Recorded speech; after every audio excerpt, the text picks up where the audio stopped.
जितवाहन भगवान देथिन बच्चा के वरदान। जुग जुग जीव थी सब संतान। एलै जितिया केर पावन हम पूजब विधि विधान। हमरो अंगना अयथिन हे जितवाहन भगवान देथिन बच्चा के वरदान। जुग जुग जीवथि सब संतान। एलै जितिया केर पावन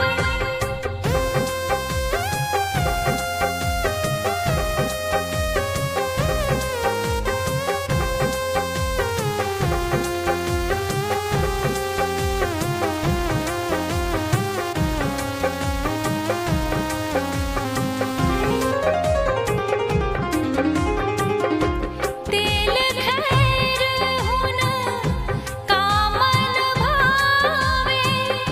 सब संतानक माई चढ़ावे। तेल खैर हुन कामन भावे।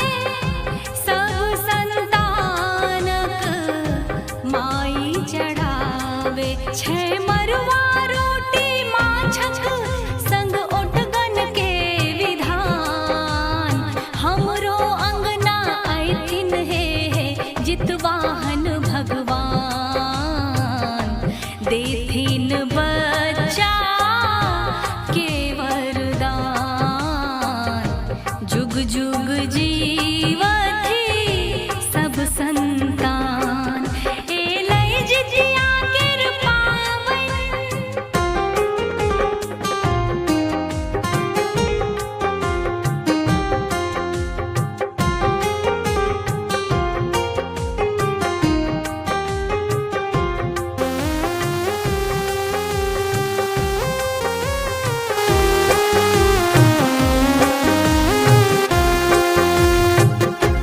तीनू साँझ हम निर्जल रहबै। जितवाहन के सुमिरन करबै। तीनू साँझ हम निर्जल रहबै।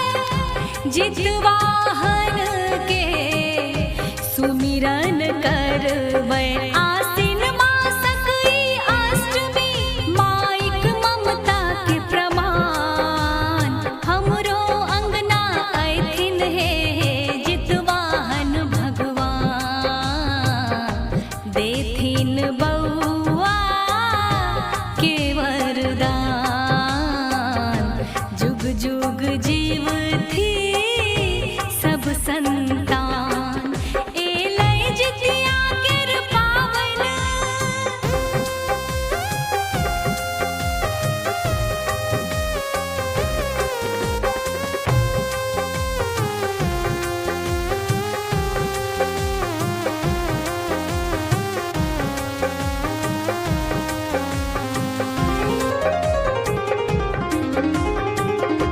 नौमी के हम पारन करबै। छिमनी पात नैवेद्य सजेबै। नौमी के हम पारन करबै। छिमनी पात नैवेद्य सजेबै। हे धूप दीप केर आरती ओकरी फल फूल बदाम। हमरो अंगना अयथिन हे जितवाहन भगवान देथिन बच्चा के वरदान। जुग जुग जीव